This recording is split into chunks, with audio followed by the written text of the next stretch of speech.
Hi, family, and welcome to our Thinking Thanks Tuesday. So, for today, as you all know, on our Kosa Chick TV with me, Zoli Suwa, we on Tuesdays is we look at current affairs of what's happening in South Africa or around the world. So, like any other Tuesday, but today we are going to see what has been making news, headlines, maybe some breaking news as well. So for me, there hasn't been much happening recently ever since the last time we had our Thinking Tanks Tuesdays. I know that there's been a lot of attention given to the US troops which are leaving Afghanistan, and it's not just the US troop, it's Russia, it's UK, so everybody's aboarding the ship in Afghanistan. So, and what else has been making news in South Africa? It's the talks with the IEC. When is the election date on? So on. So that's some of the most which have been making news. So ever since the last time we spoke, yes, Nosiviwe Mapasi Makula is the national speaker. She got the position. She was nominated, and the party voted in favor of her. So she's the national speaker, assembly speaker now. So, in what we haven't had much news about our former president, uh, Jacob Zuma. The last time we did the news, as you all remember, is he was in hospital, and that time around still the hospital was due to his annual checkup, but at the present moment, I'm not sure where we're standing with him being back in prison or still in hospital. So the last time I checked, he was still in hospital, and I think from today, during the day headlines, I saw that the Zuma Foundation spokesperson somewhere was talking about they need donations, financial donations, in order to help the former president's legal fees and so on. So apparently struggling with his legal fees. I'm not sure how true is that one, and so that's the news which have been making headlines, nothing really that. So, without wasting any time, let's look at what is making headlines in the net. Oh, I'm sorry with my nose. It's flu, and I'm not sure if this change of season. So, let's see, it says here 5 important things happening in South Africa today with business tech. And yes, there's also been a lot of cases which have been based on gender-based violence. I know there's a girl from Fort Hare University which was being buried the previous weekend, and also it's due to domestic violence and so on. It's been going around the last few weeks calling for a national shutdown with regions of KZN potential hotspots. Some protest activities started in the early hours of Monday morning but were quickly dispersed by authorities. Members of ANC Youth League, MK Vets, and other affiliated groups have been linked to the planned action. Though the ANC in KZN has distanced itself from any activities, the government has called for a calm while beefing up security. This was Times Live. Social Security. Social Development Minister Lindiwe Zulu's Green Paper on Social Security and other reforms has been widely criticized, with business groups now weighing in, lambasting the minister for effectively ignoring 5 years' worth of negotiations between business and government. While the gazetted paper contains plans and concepts that have existed for decades, business and international reports have pointed to many problems and risks, things which have apparently just been shrugged off and tossed aside. National Treasury has distanced itself from the paper, saying it's not official government policy and was published without testing it against Pascas. It's business live.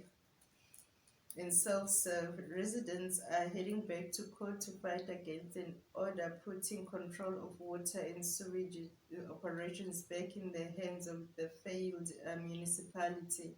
Operating as the Kling River, concerned citizens KCC Group residents won a landmark case in 2020 where the courts allowed them to take over some municipal services after continued failure by the local government. However, the same courts are now ordering that service be handed back to the municipality.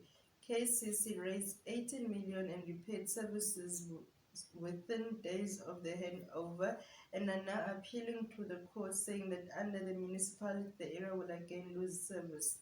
It's money work. Corruption. Plans to sign off the Post Bank and operate it as a fully fledged bank and group have hit a major hurdle, with past and current executives being accused of corruption. It's allegedly that executives awarded multi-million rand contracts to service providers without following proper procurement rules. A new report now recommends that these contracts be unpacked and executives undergo lifestyle audits, placing a significant obstacle in its path to obtaining a banking license from Reserve Bank and becoming a full bank. The group wants to approach the SARB to a full license and by the end of 2021. That was from Daily Mavericks. And the markets, the rand felt the pinch of the stronger dollar last week, moving above 15 rand for the first time in months. It depreciated throughout the week to trade at 15 rand 25 by the week's end. Locally, traders continue to assess the impact of President Ramaphosa's recent cabinet reshuffle, including the new finance minister, along with the long-term effects of a massive explosion of a generator at Eskom's new Medupi power station. On the pandemic front, there are concerns about a potential fourth wave of COVID-19 infections in November, fueled by the fast-spreading Delta variant and insufficient vaccination numbers. On Monday, the rand was 15 rand 22 and 17 rand 84, 15 rand 22 to the dollar and 17 rand 84 to the pounds and 20 no to the euro and 20 rand 79 to the pounds. Okay, and then this one, it says South Africa risks going down the same road as Zimbabwe with property change warns Western Cape government. Let's see. So this is business tech. I've never been on this site before, but it kind of gives a good summarization of the news and what's happening. So maybe this is where we'll start getting our news from now on. So it gives you all the news of 5 top most what's happening in South Africa, and it's all from different newspapers. So I don't have to go look for the different newspapers and see what they've been going on. I can just come here. So this one was written on the 21st of August of 2021. It says South Africa risks going down the same road as Zimbabwe with property change warns Western Cape government. The Western Cape provincial government will formally oppose the draft Constitution 18th Amendment Bill allowing for land expropriation, citing concerns around property rights and the economic damage the policy will cause. The bill seeks to amend the Constitution to expressly allow for expropriation without compensation in South Africa. It succeeds a previous version of the amendment bill that was published in 2019 for public comment. We have from the onset opposed expropriation without compensation. The Western Cape government said in a statement on Tuesday, 24 August, the right to property is an important right that cannot be done away with. The current amendment bill is also not only confusing and ambitious, but on one possible reading, also seeks to exclude the important and constitutional role that courts should play in determining the amount of compensation paid. Western Cape Premier Alan Winder said that the bill also aims to further centralize power to the state by introducing the concept of state custodianship. In a country impacted severely by corruption and maladministration, further centralizing powers to that level of government will be detrimental, he said. One of the key concerns raised relates to the economic impact expropriation without compensation have. The introduction of expropriation without compensation threatens to undermine the property rights of those who were previously disadvantaged or who have worked tirelessly to own their property, the Western Cape government said. This policy will not address the slow pace of land reform and is unlikely to improve the livelihoods of those previously disadvantaged. It cited data where similar policies were implemented in Portugal, Spain, Romania, Vietnam, Venezuela, Ethiopia, and Zimbabwe, where those countries experienced a 13.9 decline in their GDP, which led to higher interest rates and public debt, reducing service delivery. This further demonstrates that the policy will likely worsen the livelihoods of those previously disadvantaged, it said. It is well established that land distribution in South Africa is skewed and that this threatens to destabilize our society, said the Western Cape's Minister of Agriculture, Ivan Meyer. However, he said it's not the existing policy that has failed to create meaningful land reform, but rather a lack of political will, poor implementation, corruption, and insufficient resources. The amendment bill or proposed national legislation will not create meaningful land reform, but rather risk exposing us to unintended spillover consequences. So that's what DA is saying about the expropriating land. The formally opposed the draft Constitution 18th Amendment Bill allowing for land expropriation. So DA does not agree. DA says that if this happens, then it will undermine the rights of property. So I know in South Africa we have been talking for years and years, ever since 1994, about land, people giving back the land, because you know how most colonizers got the land in South Africa. It was not through "I'll pay you what is worth your land and please sell the land to me." It was through apartheid laws. It was through brutal killings. It was through racism. So now, when this land expropriation bill is just now in recent years being just a vote slogan for political parties, but when you look at the down who still got the land and who is doing most with the land, is those which had the land even before 1994. So this one, as you can hear, the DA doesn't agree. It says that if this expropriation bill goes through, it will undermine whoever worked hard for their land. So it kind of feels like somebody will just come grab your land and then that's it. So there's still a long talk when it comes to land in South Africa and getting the rightful people in their land. So we're still not sure. So I think with the land we are finished. Let's see what's next, which is making headline. Why you need to know about emergency? Okay. Unemployment rate is new high. Okay, this is another one which it must be interested, because I know there's been a lot about South Africa's unemployment rate hits new record. That's one of the news which was today. It says here, South Africa unemployment rate hits new record high, and it was written staff writer 24 August 2021. States SA has published its latest quarterly labor force survey, QFLS, for the second quarter of 2021, showing the country's unemployment rate has risen to another record high. The results showed that the number of employed persons decreased by 54,000 in the second quarter of 2021 to 14.9 million. The number of unemployment persons increased by 584,000 to 7.8 million compared to the first quarter of 2021, Stats SA said.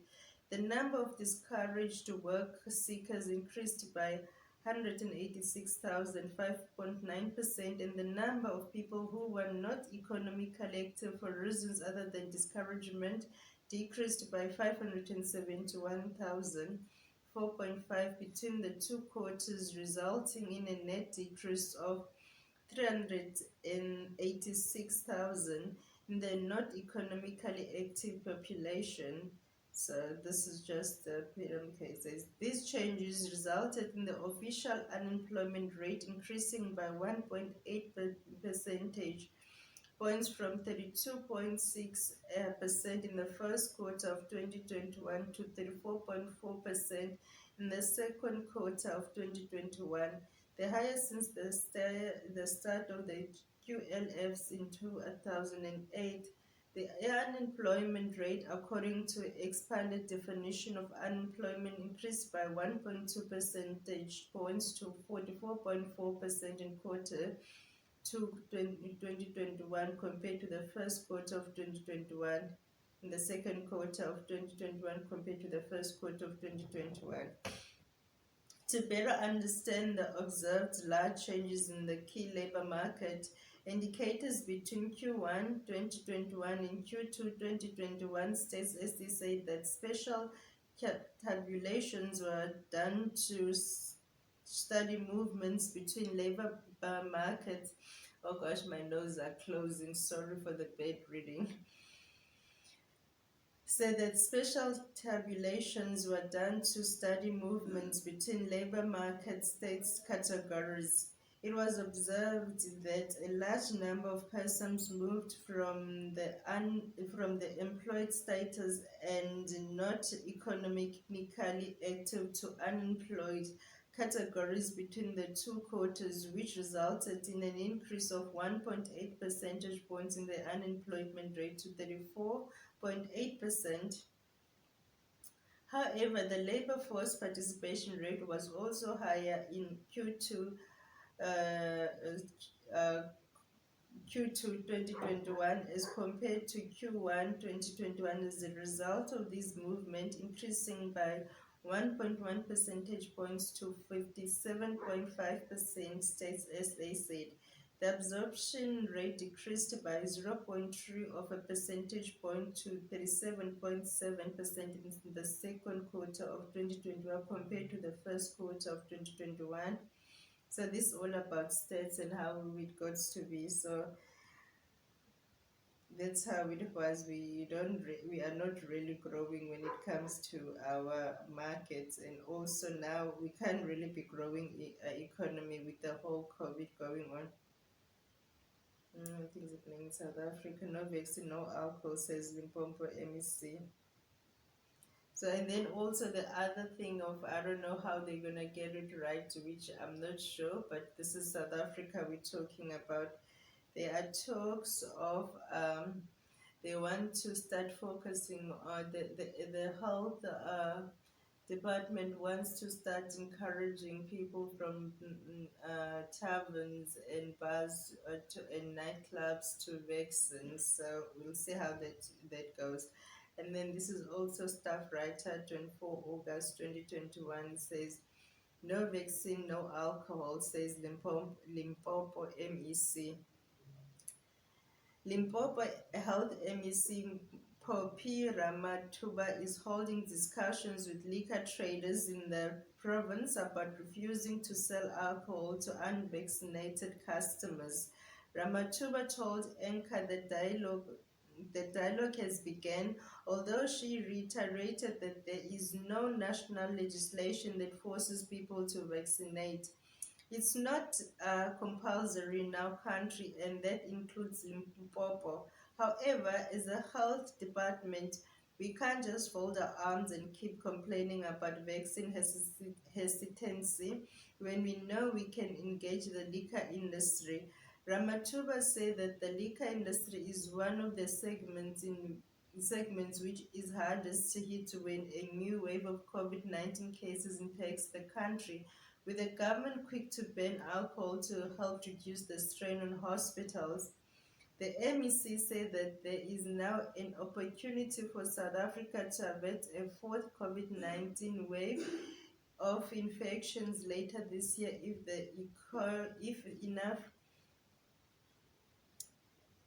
Okay, sorry, I just went to a video. Says that the MEC said that there is now an opportunity for South Africa to avert a fourth COVID 19 wave of infections later this year if enough people are vaccinated. She said it was up to the liquor industry to decide whether it accepts the government's proposals, but warned that alcohol could be banned again if another wave hits the country. The ban on alcohol remains a sticking point for the liquor industry in South Africa, with the matter in court this week. Vinpro, a non-profit company representing 3,500 South African wine producers, is challenging the government's ongoing alcohol ban and fully reopen the industry.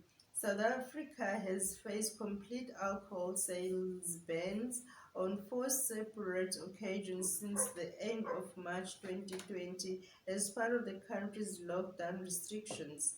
Under the country's current adjusted level 3 lockdown, which came into effect on 26 July, the sale of alcohol from retail outlets for off-site consumption is permitted between 10 in the morning and 6 in the evening from Monday to Thursday.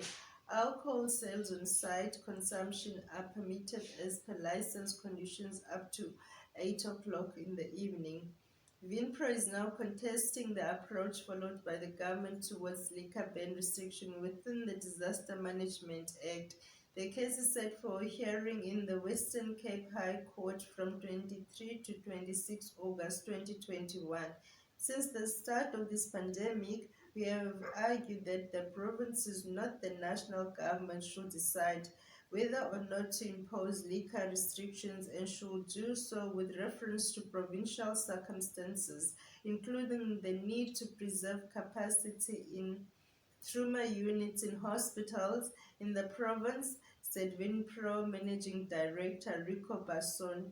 We know provinces are affected differently by the pandemic. Therefore, we believe a differentiated approach in handling the crisis is needed to limit the economic impact of lockdown vaccinations. On Monday, 23rd August, South Africa reported 7,632 new cases of COVID 19, taking the total report to 200,698,605. That's a reach. Okay, World Recovery Reserve. Okay, we're back on those numbers. The total number of vaccinated administration is 10,700. On Friday, 20 August, the government opened COVID 19 vaccines to all adults 18 years older as it looks to significantly boost its vaccination numbers. In recent weeks, the country's vaccine problem has switched from a supply to a demand issue, and health officials have raised concerns around vaccine hesitancy. A survey last month found that about 54% of nationals say they are unlikely to get a COVID 19 vaccine, and almost half say they believe prayer provides more protection than the shots.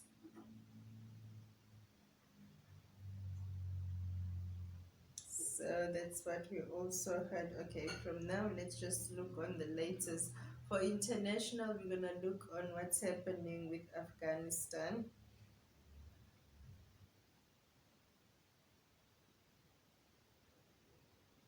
So we go to Afghanistan latest so we can see what's happening. Oh, my dog giving up on me.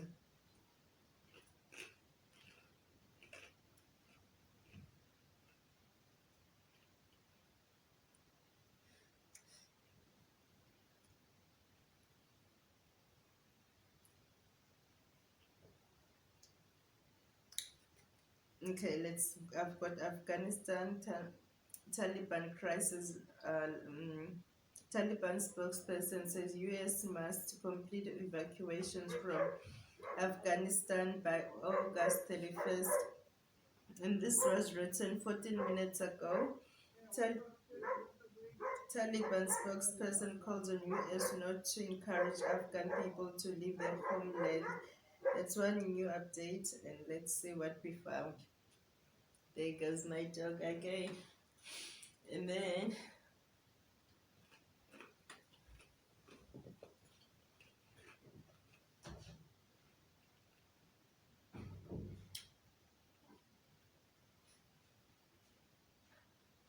so I'm not sure which app are we now.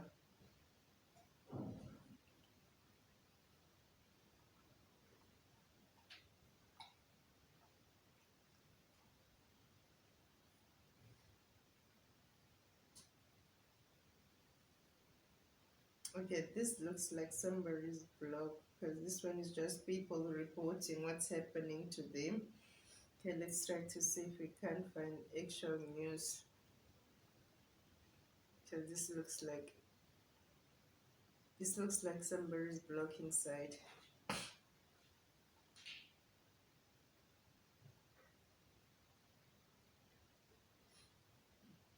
Okay, this is from CNN. It should be good. Okay. Okay, this says the CNN World, and it was latest on Afghanistan as U.S. troops withdraw deadline looms by Melissa McKeya, Meg Wagner, Melissa Maitani, Mike Hayes, and Veronica Rocha. CNN updated 11:55 a.m. August 24, 2021, where things stand. President, ben, President Biden has decided to stick with the August 31 deadline for withdrawing U.S. troops from Afghanistan, according to a senior administration official. Biden met with top European allies about the crisis in Afghanistan at a visual gathering of the G7 today. Meanwhile, an estimated 5,000 people are waiting for evacuation flights inside Kabul's airport, according to the Pentagon, the vast majority of them Afghanistan. Okay, this was a minute ago. President Vladimir Putin says Russia does not plan to get militarily involved in Afghanistan. From CNN, Zara Alla and Anna Shanova, Russia is closely monitoring the situation in Afghanistan but is not going to get involved militarily in the country. President Vladimir Putin said Tuesday at an event for ruling party United Russia ahead of upcoming local elections next month. Of course, it goes without saying that we are not going to interfere in Afghanistan's domestic affairs, let alone involve our armed forces in a conflict, Putin said. Putin said Russia has learned from the Soviet experience in Afghanistan. The USSR has its own experience in that country. We have learned the unnecessary lessons. Earlier, Russia Foreign Minister Sergei Lavrov said Moscow opposes the idea of having US troops in Central Asian countries which border both Russia and Afghanistan, and is against allowing Afghan refugees to be processed in these countries before being sent to the US, according to Russia state media TASS. Biden decided to stick with August 31 deadline to withdraw from Afghanistan, according to officials. From CNN's Kevin Liptak, Biden decides to stick with the August 31st deadline to withdraw from Afghanistan, according to official. President Biden is in consultation with his national security team has decided to stick with the August 31 deadline for withdrawing U.S. troops from Afghanistan. According to a senior administration official, Biden made the decision mindful of the security risk in remaining the country longer. Officials said he has asked for contingency plans in case he determines at a later date the U.S. needs to remain in the country longer.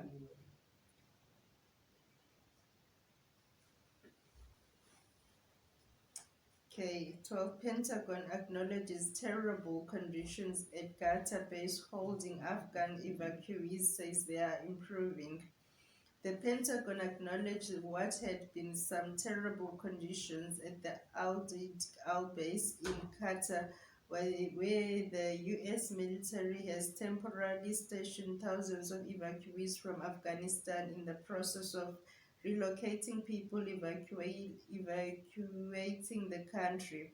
Pentagon spokesman John Kirby said during a briefing on Tuesday, "We are aware of and as concerned as anybody about what had been terrible sanitation conditions at Gaza that were facilitated by the sheer numbers and the speed with which those numbers got there," Kirby said. "We all recognize that, and nobody here wants anyone to be less than safe, secure, comfortable, and well cared for as they go through this process. There have been reports of unsanitary conditions at the Al Udeid Air Base. Kirby said the conditions are improving now, but they are not perfect." Kirby said the U.S. military continues to try and identify other temporary locations where evacuees can be sent to ease their pressure at the Qatari base. "Will be the first to admit that conditions at Al Udeid could have been better. They are improving, and now," Kirby said, "I'm not going to stand up here and tell you that they are perfect because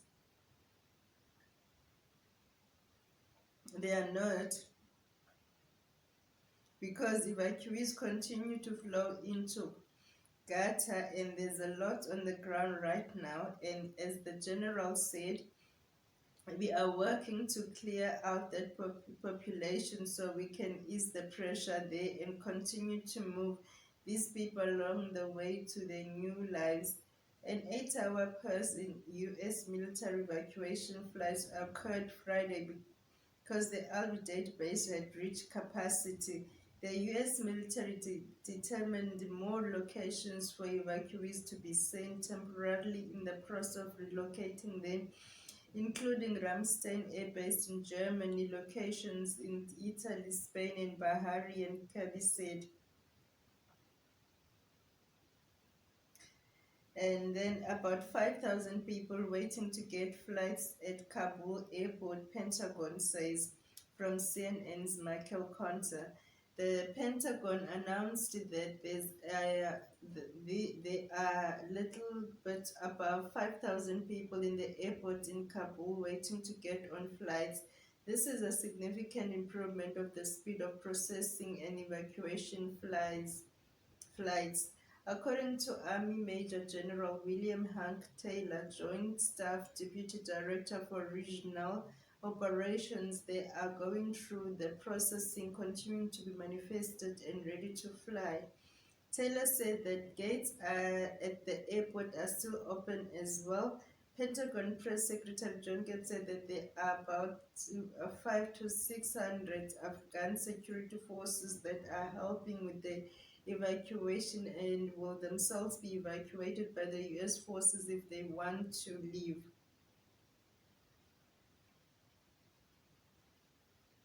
So it says here, okay, Pentagon again, U.S. military will destroy weapons and military equipment if necessary during the withdrawal, from CNN's Ellie Kaufman. The U.S. military will destroy weapons and other military equipment if needed during the U.S. withdrawal of troops and military equipment from Hamid Karzai International Airport in Kabul. Pentagon spokesperson John Kirby said, "Obviously, there's a strong bias to be able to get our material out with our people. If there needs to be destroy other disposition of equipment there at Hamid Karzai International Airport, then we'll do that and we'll do it appropriately," Kelly said. Okay, I'm not sure if this one, the Afghan living, we are not going to allow. Okay, the Afghans leaving, we are not going to allow that, and we are not even happy about it, Mujahid said. Okay, there's still a lot happening in Afghanistan. Yes, who is attending the virtual G7 meeting on Afghanistan.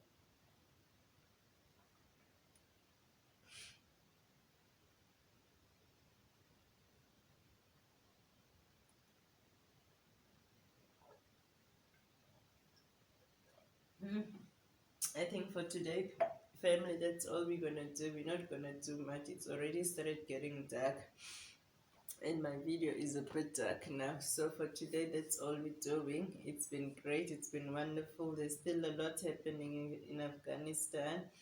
We heard about our unemployment rate still going down in South Africa. So there's been a lot which has been happening as well.